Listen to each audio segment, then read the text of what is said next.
types of videos take a lot of time to make.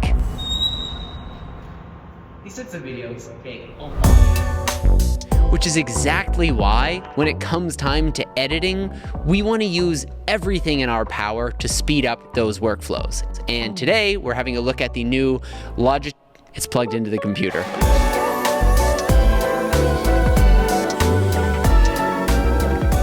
The all-new Logitech MX Creative Console. So I'm gonna walk you through how we've been using it for our workflows. And if you're an Adobe Suite user, I'll tell you up front, this is a no-brainer purchase. I'm gonna talk to you how you can get this for like $20. So here we go, here's the video.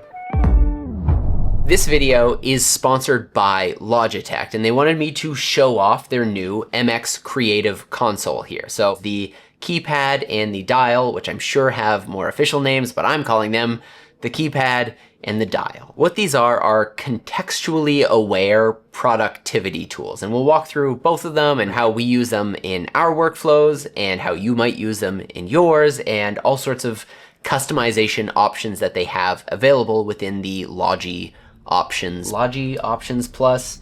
I'm just gonna click it.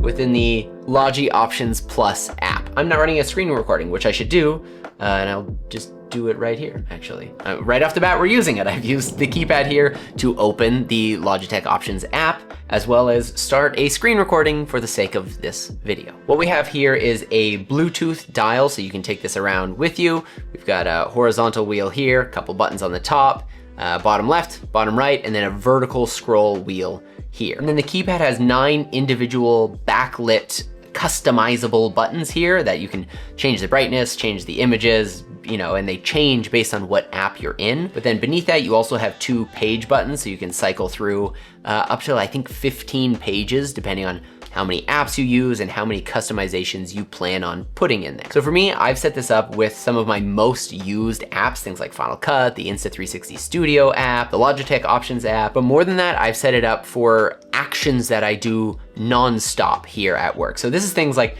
bringing up my AirDrop window when I have a file to send. So I might pop this up and say, here you go, Zach, take everything off of my desktop. The dial, on the other hand, on my home screen, it works fine for changing the volume, or you could set it to screen brightness, undo, redo, those types of things. But where you're gonna find it really speeds things up is in things like photo editing, where you're doing a lot of brightness, highlights, white balance, color adjustments, and just sliders up and down all the time. Logitech seems to have some type of partnership that they've launched with Adobe here, so they already have a whole host of customizations for the Adobe Suite apps, so you know, Photoshop, Lightroom, Premiere, After Effects. As I mentioned before, this is a no-brainer purchase. You Adobe users, I think this is a bit of a no-brainer purchase, because when you buy the Logitech MX console, it's about $200.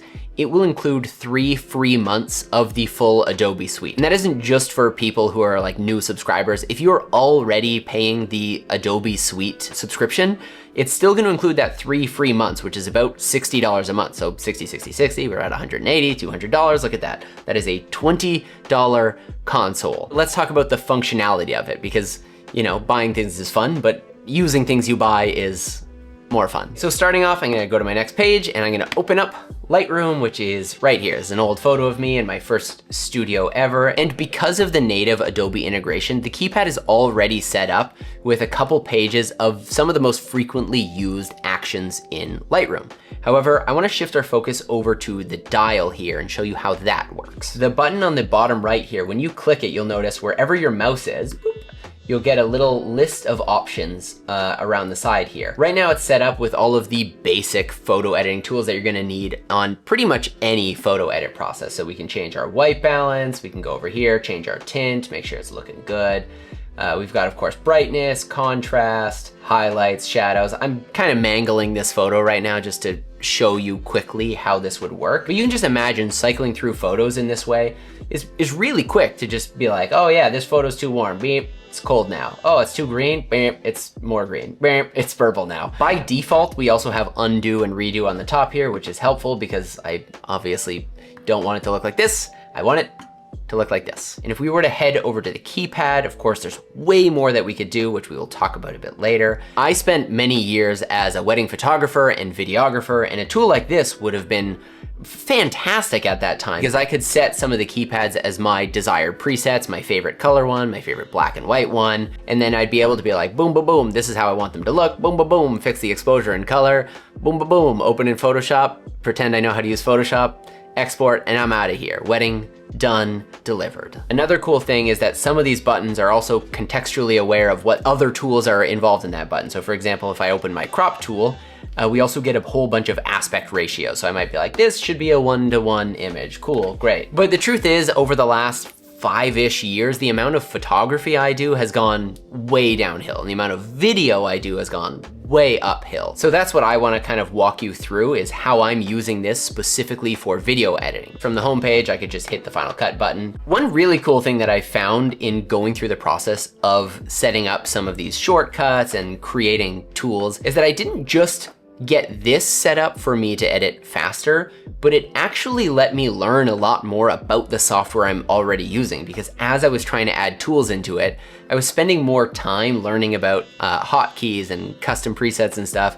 And I just found there's a whole bunch of ways I can automate some of the things I already do and turn them into single key presses. One of my favorites actually is this button right here, and it's just called FX3. What this does is it's gonna add my color wheels, my conversion LUT, and then a custom LUT here. I'm using, what's his face? Sam Newton's tonal eclipse at about 70%. And the reason I love having this in a hotkey is because I shoot log 100% of the time. I do it on my phone, on my camera, no matter what. This is normally the process I would go through on any video I make, even Instagram stories, is I would start by hitting Command 6 to open the color page, and I would go no corrections. I would add a color wheels, and then I would hit Command 5 to open my effects, and I'd scroll down to color, and I'd double click LUT, and then I'd double click LUT again, and I would go back, and then I would select the LUT I want, which is the Phantom Neutral LUT, and then I would come here and I would go to Gamut, Immersion,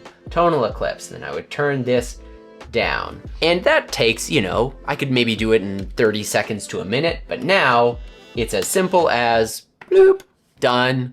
Some other tools that I use all the time in video editing include adding adjustment layers to the timeline. So if we've got one here, and on that adjustment layer, I could do something like add an HSL. And when I click this, it doesn't just open the color window, it actually adds the effect to my adjustment layer that I just made. And then usually what I'll do is I'll roll off some of the saturation in the shadows, and I'll roll it off in the highlights as well. And I usually just do this so that in the process of color grading and adding LUTs and stuff, the shadows don't start leaning like blue or red or whatever. I like really neutral shadows and really neutral highlights, and we let all the fun happen in the middle. I could make a hotkey for Save Video Effects preset, and I could make Save Video Effects preset as a button. Let's say I would go to page 4, just so anytime I think, hey, this little color grade I just did, I might wanna save this for later.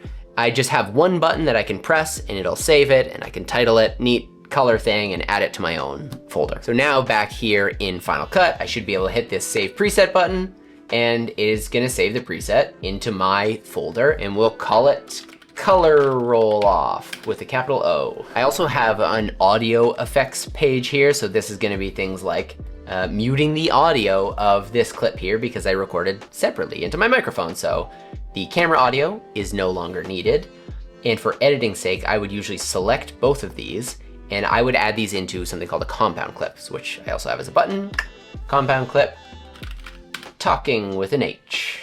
From here, if I wanted to, I now have my trim start, trim end, and a blade tool. If I were to be playing back, I could very quickly just go trim off the beginning of this, go a little faster, add a blade, that looks good, trim off the end. If I come over to here, this is my audio page. As I mentioned, I can mute things, but I could also select these clips and hit crossfade. And you might not see much here, but if I open these up, you'll see that the clips have actually automatically extended and added a fade out on one and a fade out on the other. And then I also have buttons for raising the volume, lowering the volume, and resetting the volume. Now I know this isn't a Final Cut editing tutorial, so I can just show you a few other tools that I've added really quickly here. Things like show horizon, I use that all the time just to make sure my shots are level. I also have a button to open my transform tool, etc., etc. In the very brief time I've been able to use this and set it up, I'm already pretty impressed with how many different options are here, so I'm really excited to see what gets added once they have native integration. If you're a DaVinci Resolve user, my friend Kofi made a whole video about using the console in Resolve, so I would send you there to go watch it. As I had mentioned, I'm not a big photographer, photo user, but I do use Photoshop for one very important task. So right here, I'm gonna go a couple pages over, and I have a preset for save frame. So if I hit this here, it's gonna export this frame that I'm on right now as an image. So now here we are in Photoshop. We've opened this up as an image. I'm imagining, let's say, this is the thumbnail I wanted to use for my YouTube video about the console. So really quickly, again, this has native integration, so it's gonna come preset with a whole bunch of commonly used tools. I've gotten rid of some of those because I don't even know what they are. And I've added other ones that I do know what they are. So first thing I'm gonna do is duplicate my layer. I'm gonna start by hitting the object selection tool, which is gonna be like, hey, that's me. But look at that, it did not get the microphone. So I'm gonna add a lasso, hit shift, and we're gonna be like, hey, grab that also. So now I have a quick selection of me as an object, and I've added a button here to create a new layer via copy. So then what I could do is using the dial, I could be on my background layer and I might say, hey, you know what? The background should be a little darker because this is a thumbnail and we want to focus on what's important. And what's important is me looking off into space. After that, I might say, hey, I'm gonna want a little text file. So I'll click text and I'll say, Logitech. And that looks pretty good, but it's definitely a little small. So then I'm gonna go back to my dial and I'm gonna hit layer scale. And from here, I can just zoom this up however I might see fit as it goes behind me. And so there you have it. That's how you could speed through an edit in Lightroom or in Photoshop, or in my case, in Final Cut. In your case, it might be Premiere or Resolve. By default, the Logi Options app is going to have a bunch of apps that are already set up with a bunch of the hotkeys. So one of those that I unfortunately can't show you right now because we just unplugged my Hue bridge, the Philips Hue bridge from the Wi-Fi here. But if you're someone like Peter Lindgren, he has this whole studio set up on Philips Hue. You would be able to set this up to just say, button one is, I'm lighting an interview, and it's gonna turn on the switches and key light you, that kind of thing. Just really quick ways that you could control your whole office setup if you're in the Philips Hue system. Within the Logitech Options app, they also have a marketplace where you're gonna be able to find custom icon packs or presets of various hotkeys for apps. So if you're a VLC user or a Capture One user, Ableton, you're able to download these right out of the marketplace, and this is gonna be continually updated as other apps become supported, and I'm very excited for Final Cut to show its sweet little face right in here. What was that? Final Cut Pro, what? Wait, what? Why is there a Final Cut Pro one here? Okay, I don't know if this is a user-generated pack or if this is the official one. I haven't looked at it yet, so no comment, but cool. Look at that, that wasn't there the other day, it's there now. Updates are coming. There's just a whole lot you can do. The Logi Options app is very feature rich, and it doesn't allow you just to do your console, but you can also customize your keyboards, your mouse, and really set up your workspace to be as efficient as possible. Because in the end, that's the goal. Spend more time creating and less time in front of a stinking computer. Thanks for watching. And Logitech, thank you so much for sponsoring this video. I love the clickety-clack, and I love the clickety-clack, and I love the scrubbity-dubs. Thanks for watching. Okay, bye-bye now.